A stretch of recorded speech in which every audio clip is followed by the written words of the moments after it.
Assalamualaikum warahmatullahi wabarakatuh.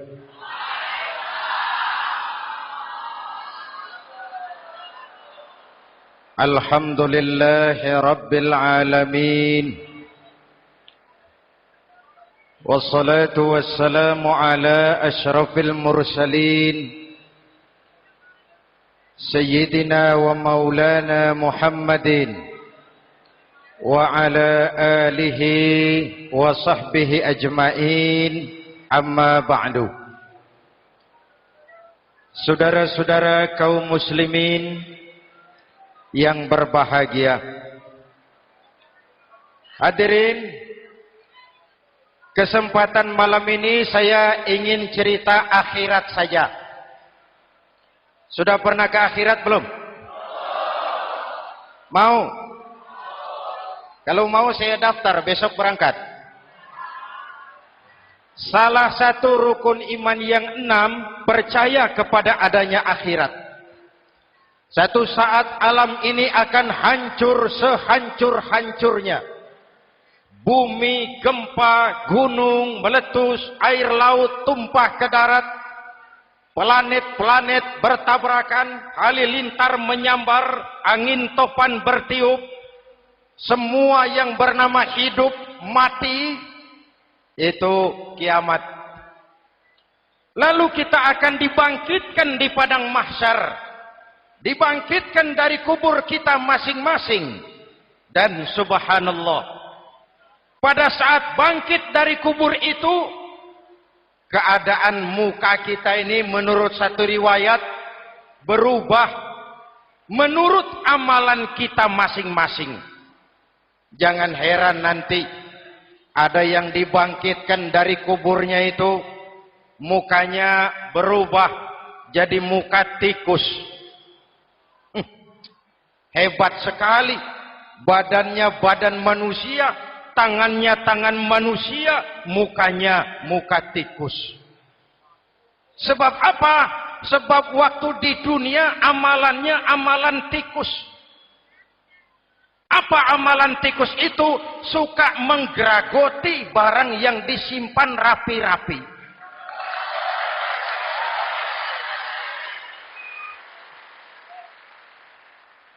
Itu nanti koruptor-koruptor yang menggeragoti uang rakyat, itu nanti bangkit mukanya muka tikus. Saudara lihat, oh ini yang geragoti uang rakyat mukanya muka tikus. Ada lagi yang bangkit dari kubur, mukanya itu berubah jadi muka harimau. Kenapa? Waktu di dunia amalannya amalan harimau. Apa harimau itu? Mau menang sendiri, keras kepala, kupeh.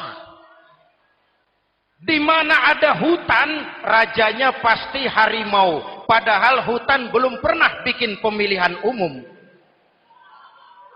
Betul? Tapi harimau tidak peduli. Ada pemilihan umum atau tidak, saya raja hutan. Setelah naik jadi raja di hutan, harimau bukan melindungi rakyatnya, malah makanin rakyatnya.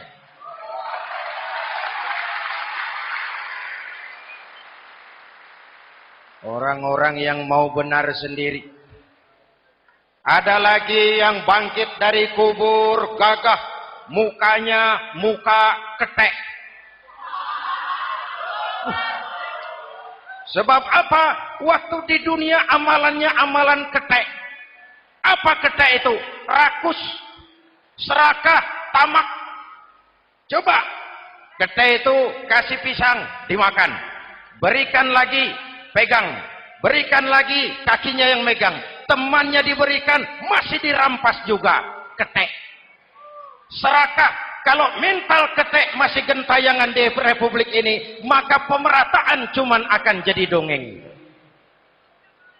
kaum muslimin yang berbahagia. Pada saat itu di akhirat nanti, setiap orang sibuk dengan urusannya sendiri-sendiri. Boleh jadi setiap kita lalu akan dimintakan pertanggungjawaban jawab. Boleh jadi orang tua tidak sempat lagi mengingat anaknya. Saudara tidak lagi sempat memikirkan saudaranya. Tiap orang akan dimintakan pertanggungjawaban jawab. Dalam kondisi seperti itu, Rasulullah mengajarkan sab'atun yudhilluhumullahu yawma la dhilla illa zilluh. Ada 7 golongan manusia yang di akhirat nanti akan langsung mendapat perlindungan dari Allah Subhanahu wa taala. Orang lain sibuk, dia tenang. Orang lain resah dan gelisah, dia ayem. Kenapa? Mendapat perlindungan dari Allah. Sebab ketika di dunia ia memberikan perlindungan kepada orang banyak. Siapa mereka? Mudah-mudahan kita termasuk salah satu di dalamnya. Mencari perlindungan Allah lebih-lebih dalam situasi sekarang ini. Pertama, imamun adil yang akan mendapat perlindungan langsung dari Allah adalah pemimpin yang adil. Sebab apa? Pemimpin yang adil melindungi banyak rakyat, maka pantas di akhirat dilindungi oleh Allah Subhanahu. Kita ini kan zon politikan. Kita ini makhluk yang tidak mungkin hidup sendiri-sendiri. Untuk melaksanakan hajat bersama, kita memerlukan pemimpin.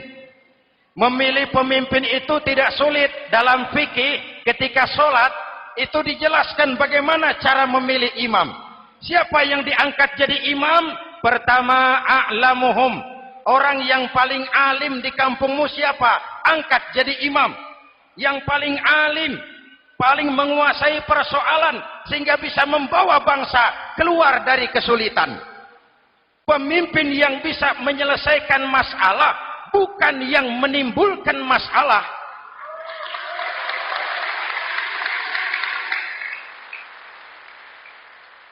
Apalagi kalau pemimpinnya jadi masalah, bagian dari masalah. Ini namanya pengurus jadi urusan. A'lamuhum. Pak, di kampung saya ada 2 orang. Alimnya sama. Yang mana yang jadi imam? Afsahuhum. Yang lebih fasih lidahnya. Yang paling pandai menyuarakan aspirasi rakyatnya. Punya sense of crisis. Yang satu alim tapi pelo. Yang satu alim tidak pelo, yang tidak pelo jadi imam. Kenapa tidak sah orang fasih bermakmum kepada imam pelo? Pak, ini imam pelo, makmum pelo semua, sah. Namanya kampung pelo. Aduh Pak, ini 2 orang alimnya sama, fasihnya sama, yang mana yang jadi imam? Aktsaruhum sinnan, yang lebih tua umurnya, senioritas baru dihitung. Lahirnya bareng Pak. Yang mana yang jadi imam?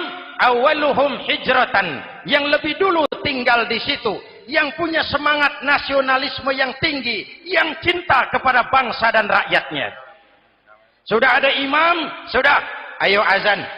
Apa azan itu? Proklamasi. Salat mau dimulai. Sudah azan? Sudah. Qobliyah 2 rakaat. Qobliyah. Apa qobliyah itu? Dulu ada namanya Panitia Persiapan Kemerdekaan Indonesia. Qobliyah. Sudah qobliyah? Sudah. Luruskan shaf. Atur barisan yang lurus. Rapatkan barisan. Apa ini? Bentuk pemerintahan yang kompak, bersih, berwibawa. Jangan sesama elit saling tawuran.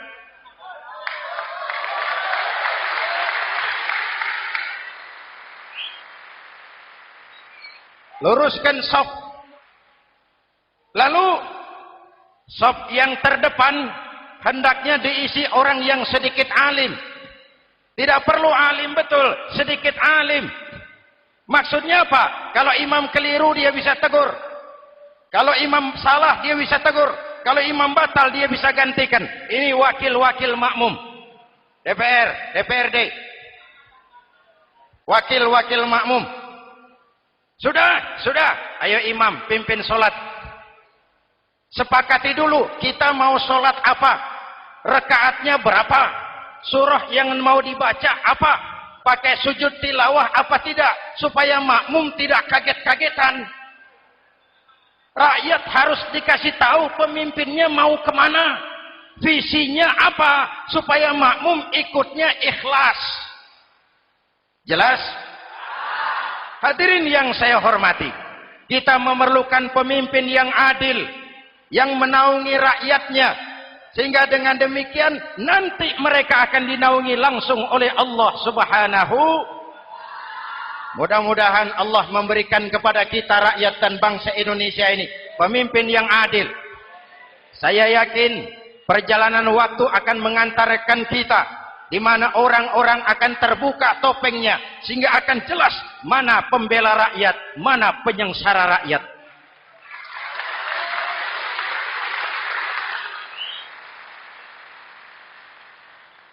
Lalu sebenarnya tiap kita ini kan pemimpin. Pak Lurah pemimpin di kelurahannya, Pak Camat pemimpin di kecamatannya, kepala suami pemimpin di rumah tangganya, anak muda pemimpin bagi dirinya, dan setiap kita akan dimintakan pertanggungan jawab tentang apa yang kita pimpin. Marilah setiap kita berusaha menjadi pemimpin yang adil. Satu. Yang kedua, syab nasya'a fi ibadatillah, anak muda yang tekun beribadah kepada Allah. Amin. Remaja adalah masa depan kita semua. Akan bagaimana Republik Indonesia, bahkan akan bagaimana Islam di Republik Indonesia 20, 30, 40 tahun yang akan datang, anak-anak kita jawabannya. Jelas? Maka menghancurkan Islam tidak usah menyegel masjid, tidak usah menutup pesantren, tidak perlu melarang pengajian, cukup dengan meracuni remaja dan pemuda Islam, menjauhkan mereka dari agama dan ulama.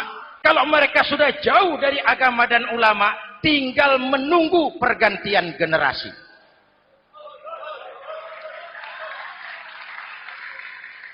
Maaf, kalau yang sudah 60 tahun ke atas, itu saya anggap angkatan selamat.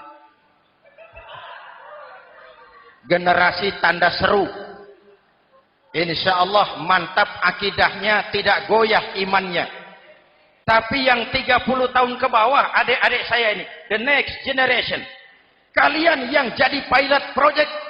Remaja-remaja Islam, kalau mau jadi remaja dan pemuda modern, jangan dekat-dekat ke masjid kuno. Masjid khusus 70 tahun ke atas. Baca Quran kampungan. Ngaji urusan akhirat. Seiring dengan itu, modernisasi diartikan dengan westernisasi. Kau tidak bisa jadi pemuda modern kalau semua yang datang dari barat belum kau telan mentah-mentah. Kau harus bisa bergaul seperti orang barat, berpakaian seperti orang barat, berumah tangga seperti orang barat, makan minum seperti orang barat. Kalau nyanyi lagunya lagu barat yang orang lain nggak ngerti, kamu juga nggak tahu. Mengalirlah narkoba dalam segala bentuknya. Maka muncullah generasi-generasi santai, generasi-generasi salon yang mencoba mencari pelarian hanya dengan kesenangan sesaat, tapi menghancurkan masa depan yang pasti.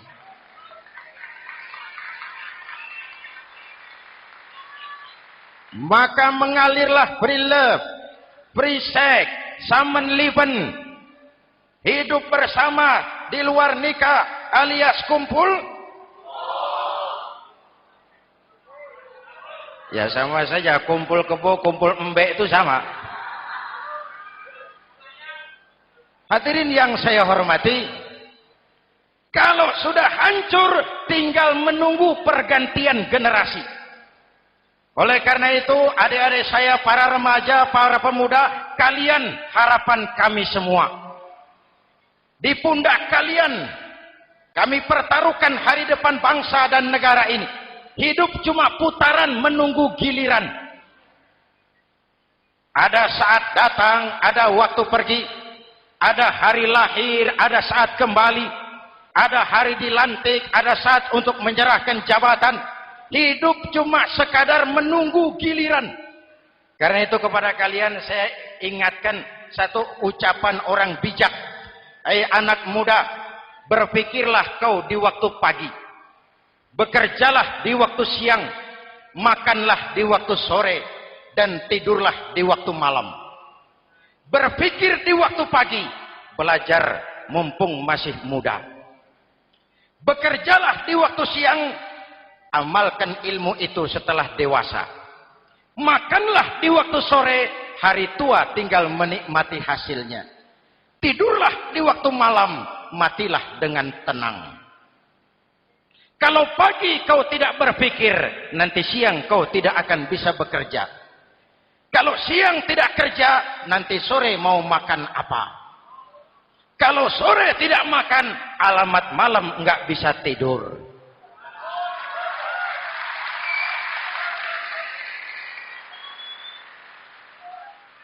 Kalau waktu remaja, waktu muda maunya santai-santai saja, dewasanya bingung. Kalau dewasanya bingung, hari tua terlunta-lunta. Kalau hari tua terlunta-lunta, matinya menteleng. Maka lebih baik makan singkong betulan daripada makan roti mimpi. Ayo, makan singkong betulan, makan roti mimpi, lebih bagus mana? Lebih bagus makan roti betulan. Kalau perlu, lebih baik sekolah sambil dagang koran, sekolah sambil parkir mobil, sekolah sambil semir sepatu, daripada petatang peteteng tanpa prospek hari depan yang ada artinya.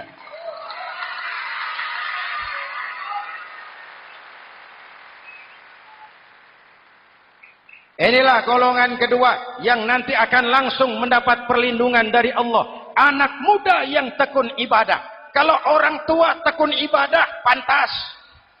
Orang tua rajin ibadah, tidak istimewa. Masya Allah Pak, itu orang tahajudnya hebat, wirid yasinnya mantap, puasanya luar biasa, zikirnya mantap. Umurnya berapa? 70. Wajar.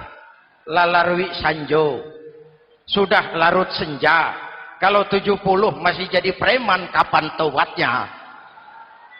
Tapi kalau ada anak muda, darahnya masih mengalir dengan panas, keinginannya masih sejuta khayal, dia bisa salurkan di jalan Allah, itu amat disukai Allah, dan itu akan mendapat perlindungan langsung dari Allah Subhanahu.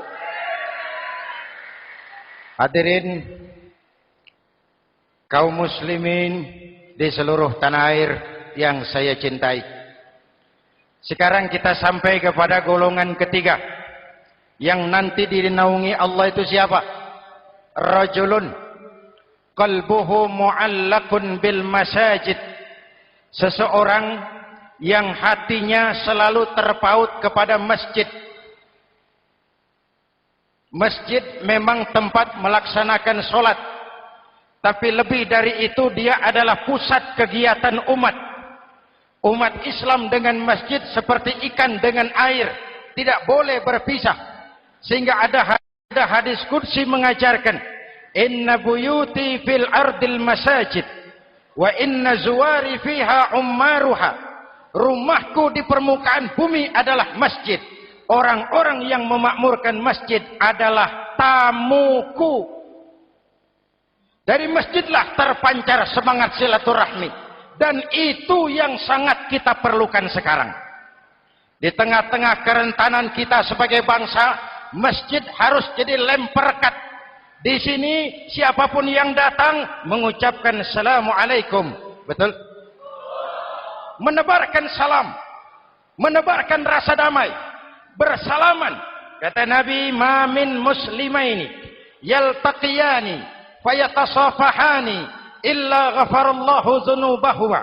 Apabila dua orang Islam bertemu lalu bersalam-salaman, Allah akan menghapuskan dosa yang terjadi di antara kedua orang itu. Bangsa kita sedang rentan perpecahan. Benih-benih disintegrasi bertebaran di mana-mana. Maka mari kita kembali ke masjid untuk menyusun semangat kebersamaan, meluruskan saf, merapatkan barisan, dan menerjemahkannya di luar masjid. Ini ada kaitannya dengan faktor yang keempat, yang langsung dilindungi Allah. Siapa mereka? Rajulani tahabba fillahi ijtama'a alaihi wa tafarraqa alaihi. Dua orang yang bersaudara, bertemu karena Allah, berpisah karena Allah. Itu akan dilindungi langsung oleh Allah di hari akhirat nanti.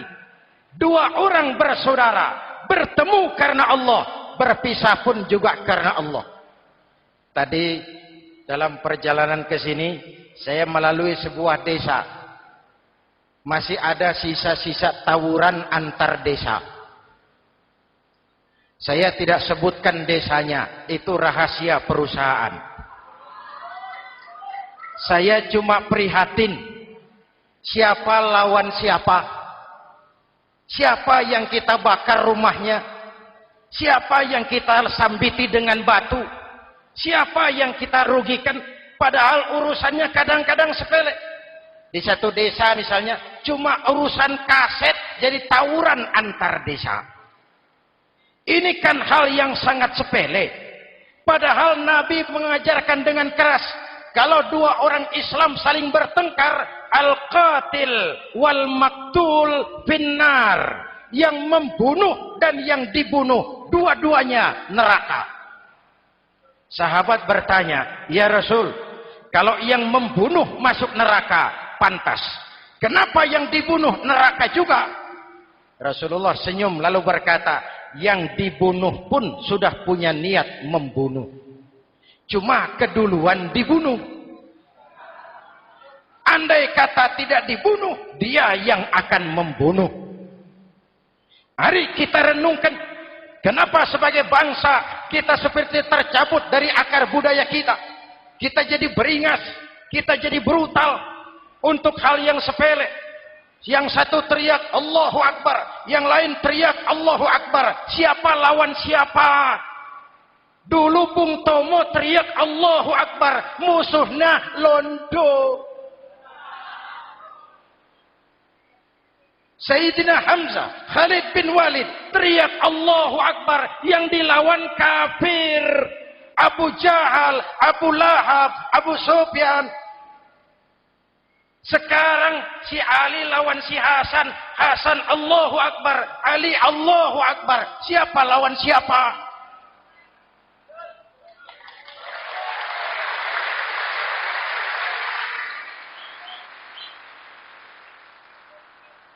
Kenapa kita jadi begitu mudah menggunakan nama Tuhan untuk melampiaskan ambisi pribadi? Kenapa Allahu Akbar yang begitu sakral kita lepas cuma untuk pelampiasan sebuah dendam? Dua orang yang bersaudara, bertemu karena Allah, berpisah karena Allah. Itu ukurannya. Kau di jalan Allah, kau saudaraku. Keluar dari jalan Allah, selesai persaudaraan sampai di sini.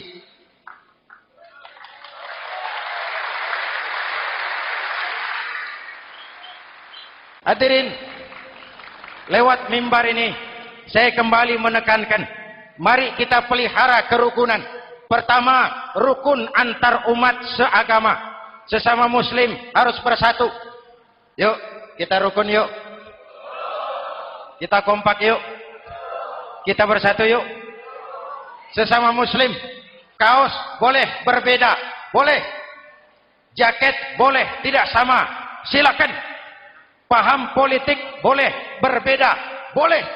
Kau lewat sana, saya lewat sini, nanti kita ketemu di sana. Betul? Mari lapang dada menerima perbedaan, tetapi mengarah kepada satu tujuan yang sama. Walaupun bineka, kita ini tunggal, seperti dilatih di masjid ini. Dua orang yang bersaudara, bertemu karena Allah, berpisah karena Allah. Hati-hati, di masyarakat sekarang ini kan lebih banyak tukang kompor daripada tukang lem. Tahu tukang kompor? Hangati sana, panasi sini, bakar sana, sulut sini. Terbakar kita, dia lari tepuk tangan. Udah capek kita rakyat diobok-obok. Udah capek kita rakyat dialamatkan, dijadikan address. Semua kalau pidato demi rakyat, untuk rakyat, buat rakyat, padahal nggak pernah kenal sama rakyat. Kita cuma jadi alamat. Mari kita kokohkan akar kebersamaan. Kita sama-sama anak Ibu Pertiwi. Di negeri ini kita dilahirkan. Air negeri ini yang kita minum. Udara negeri ini yang kita hirup. Kalian remaja, kalian pemuda, lebih bertanggung jawab karena kalian anak Ibu Pertiwi. Hadirin yang saya hormati, maka tetaplah jaga semangat kebersamaan. Ini yang keempat. Yang kelima, rajulun zakarallaha khalian fafadat ainahu. Seseorang yang mengingat Allah dalam kesunyian lalu berlinang air matanya. Tengah malam, dikala orang sedang tidur, dia bangun munajat.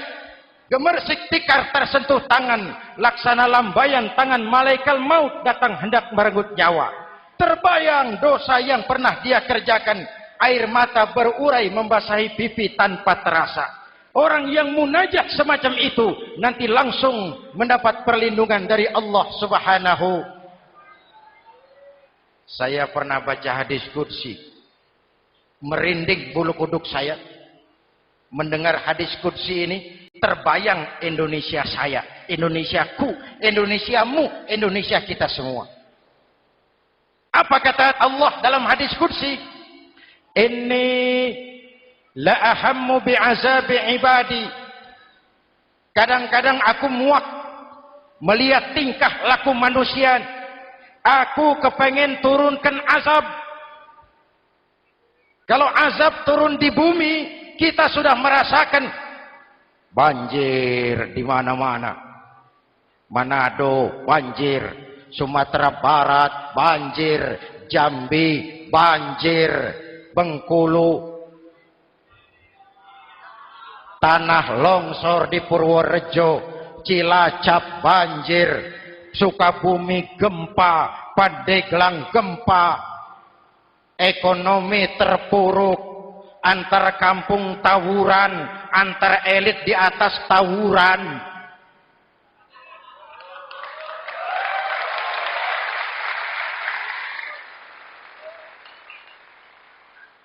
Hutang numpuk. 40% APBN kita ini sekarang cuma untuk bayar hutang. Itu pun dengan asumsi dolar 7.000, 9.000, artinya sekitar 50% APBN kita untuk bayar hutang. Untungnya sekarang ini yang agak menolong, harga minyak membaik di pasaran internasional. Hadirin yang saya hormati, ini lagi ngomong apa saya sih? Aku pengen turunkan azab, tetapi kata Allah, ketika aku melihat orang-orang tua yang sujud di keheningan malam, bayi-bayi tanpa dosa masih menyujud. Ada hadis qudsi mengajarkan, inna buyuti fil ardil masajid wa inna zuwari fiha ummaruha. Rumahku di permukaan bumi adalah masjid. Orang-orang yang memakmurkan masjid adalah tamuku. Dari masjidlah terpancar semangat silaturahmi. Dan itu yang sangat kita perlukan sekarang. Di tengah-tengah kerentanan kita sebagai bangsa, masjid harus jadi lem perekat. Di sini siapapun yang datang mengucapkan assalamualaikum. Betul?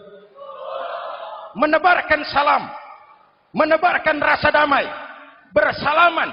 Kata Nabi, ma min muslimaini yaltaqiyani fayatasafahani illa ghafarallahu dzunubahuma.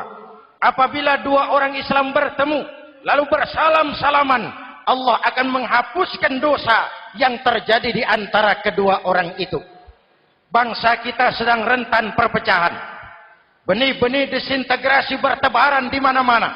Maka mari kita kembali ke masjid untuk menyusun semangat kebersamaan, meluruskan saf, merapatkan barisan, dan menerjemahkannya di luar masjid. Ini ada kaitannya dengan faktor yang keempat, yang langsung dilindungi Allah. Siapa mereka? Rajulani tahabba fillahi ijtama'a alaihi wa tafarraqa alaihi. Dua orang yang bersaudara, bertemu karena Allah, berpisah karena Allah. Itu akan dilindungi langsung oleh Allah di hari akhirat nanti. Dua orang bersaudara, bertemu karena Allah, berpisah pun juga karena Allah. Tadi dalam perjalanan ke sini, saya melalui sebuah desa. Masih ada sisa-sisa tawuran antar desa. Saya tidak sebutkan desanya, itu rahasia perusahaan. Saya cuma prihatin, siapa lawan siapa? Siapa yang kita bakar rumahnya? Siapa yang kita sambiti dengan batu? Siapa yang kita rugikan? Padahal urusannya kadang-kadang sepele. Di satu desa misalnya, cuma urusan kaset jadi tawuran antar desa. Ini kan hal yang sangat sepele. Padahal Nabi mengajarkan dengan keras, kalau dua orang Islam saling bertengkar, al-qatil wal maktul finnar. Yang membunuh dan yang dibunuh, dua-duanya neraka. Sahabat bertanya, ya Rasul, kalau yang membunuh masuk neraka, pantas. Kenapa yang dibunuh neraka juga? Rasulullah senyum lalu berkata, yang dibunuh pun sudah punya niat membunuh. Cuma keduluan dibunuh. Andai kata tidak dibunuh, dia yang akan membunuh. Mari kita renungkan, kenapa sebagai bangsa kita seperti tercabut dari akar budaya kita. Kita jadi beringas, kita jadi brutal untuk hal yang sepele. Yang satu teriak Allahu Akbar, yang lain teriak Allahu Akbar. Siapa lawan siapa? Dulu Bung Tomo teriak Allahu Akbar, musuhnya londo. Sayyidina Hamzah, Khalid bin Walid teriak Allahu Akbar, yang dilawan kafir. Abu Jahal, Abu Lahab, Abu Sufyan. Sekarang si Ali lawan si Hasan, Hasan Allahu Akbar, Ali Allahu Akbar. Siapa lawan siapa?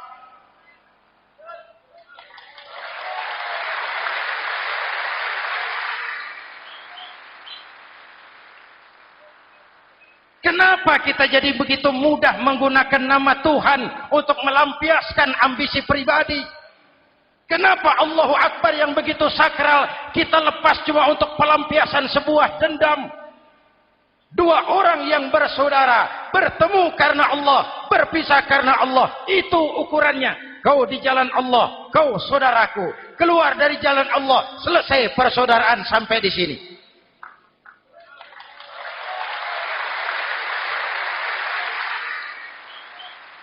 Hadirin, lewat mimbar ini saya kembali menekankan, mari kita pelihara kerukunan.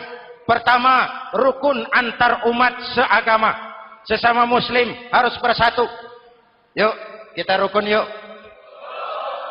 Kita kompak yuk. Kita bersatu yuk. Sesama muslim, kaos boleh berbeda, boleh. Jaket boleh tidak sama, silakan. Paham politik boleh berbeda, boleh. Kau lewat sana, saya lewat sini, nanti kita ketemu di sana. Betul?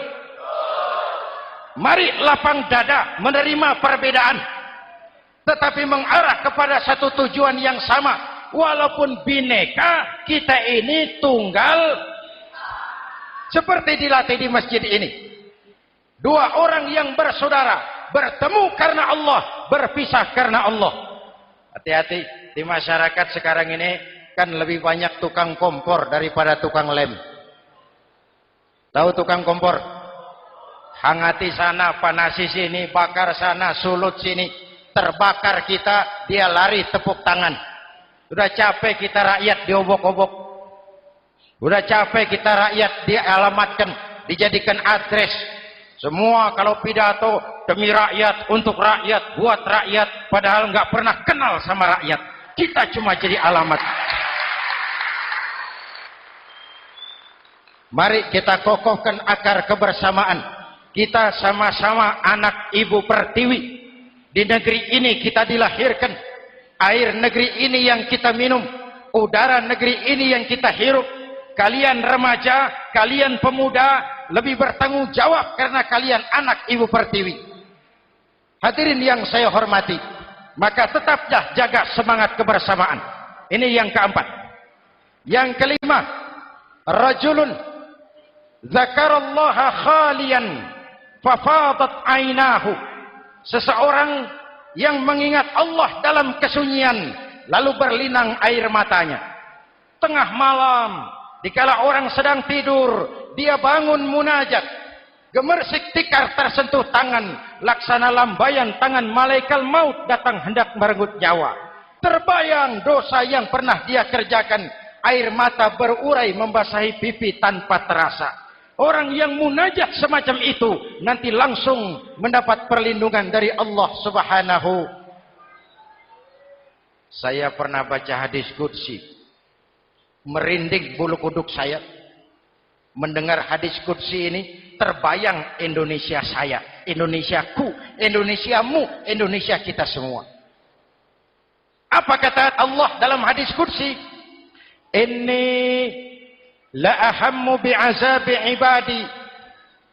Kadang-kadang aku muak melihat tingkah laku manusia. Aku kepengen turunkan azab.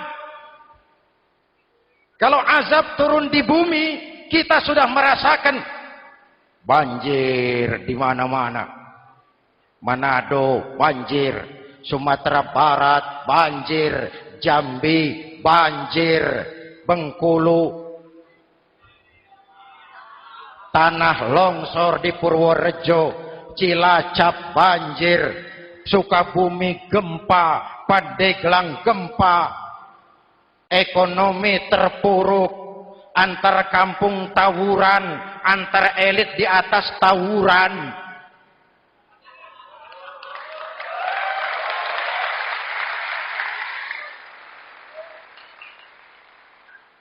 Hutang numpuk.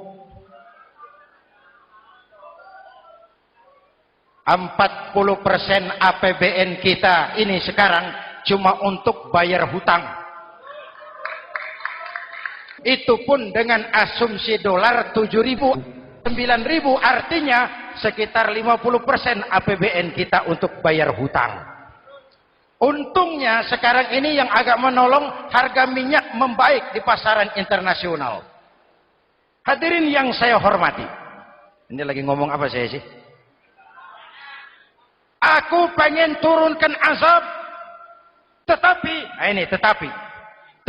kata Allah, ketika aku melihat orang-orang tua yang sujud di keheningan malam, bayi-bayi tanpa dosa masih menyusu, binatang ternak melata mencari makan, murkaku surut, azab aku tarik kembali.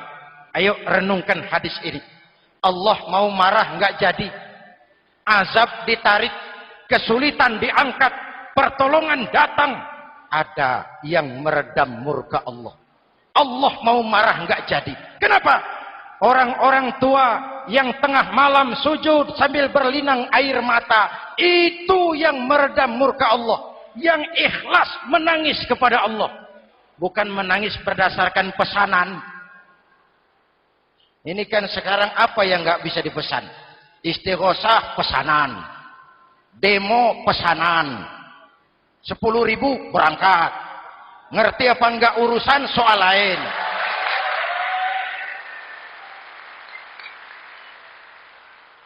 Jadi bukan demonstran, pekerja demo.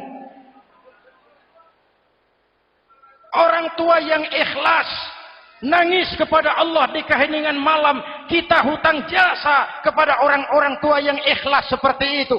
Itu yang menjaga keselamatan bangsa. Allah mau murka enggak jadi, sepanjang masih banyak orang-orang tua yang sujud di tengah malam. Amin.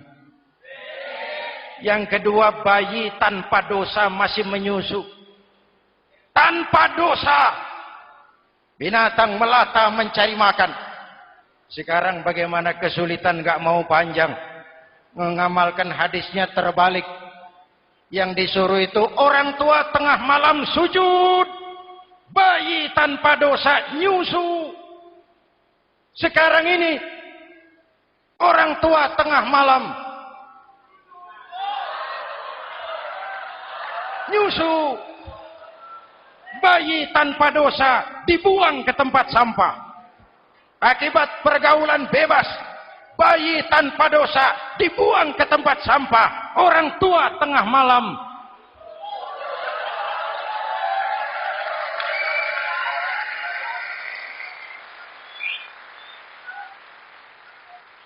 hadirin.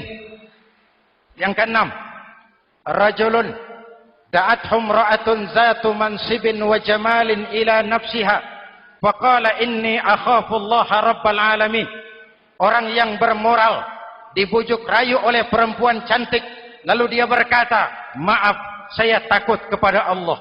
Orang bermoral yang merasakan kehadiran Allah dekat dalam hidup. Umpama waktu puasa, saudara sholat zuhur, sebelum sholat saudara berwudu, ketika berkemur saudara korupsi, sedikit airnya saudara minum. Jangankan polisi, teman wudu sebelah pun tidak tahu kalau waktu berkemur saudara korupsi. Kenapa kita tidak mau melakukan? Ada rasa malu kepada Allah. Ini yang perlu kita tumbuh kembangkan, rasa malu kepada Allah Subhanahu wa taala. Yang ketujuh, rajulun tasaddaqa bi shadaqatin fa akhfaha. Orang yang bersedekah lalu disembunyikan sehingga tangan kiri tidak tahu apa yang diberikan oleh tangan kanan. Orang yang punya kepedulian tinggi tetapi ikhlas menolong yatim, membantu sesama dalam rangka menegakkan masyarakat yang adil dan makmur. Mari kita mohon kepada Allah, semoga kita semua senantiasa dalam perlindungannya di dunia ini dan lebih-lebih di akhirat nanti. Al-Fatihah. A'udzubillahi minasyaitonir rajim. Shiratal ladzina an'amta 'alaihim ghairil maghdubi 'alaihim waladdallin. Amin. Bismillahirrahmanirrahim. Alhamdulillahi rabbil alamin. Allahumma shalli ala Muhammad wa ala alihi wa sahbihi ajma'in. Rabbana taqabbal minna salatana wa siyamana wa qiyamana wa takhashu'ana wa ta'abbudana wa tammim taqsirana ya arhamar rahimin. Allahumma ja'alna minas su'ada'il makbulin wa la taj'alna minal ashqiya'il mardudin. Rabbana zalamna anfusana wa illam taghfir lana wa tarhamna lanakunanna minal khasirin. Afdalu ma qultuhu ana wan nabiyyuna min qabli la ilaha illallah.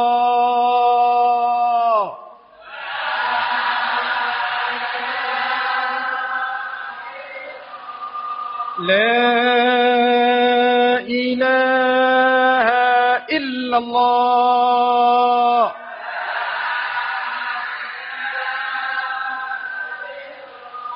Muhammadur Rasulullah.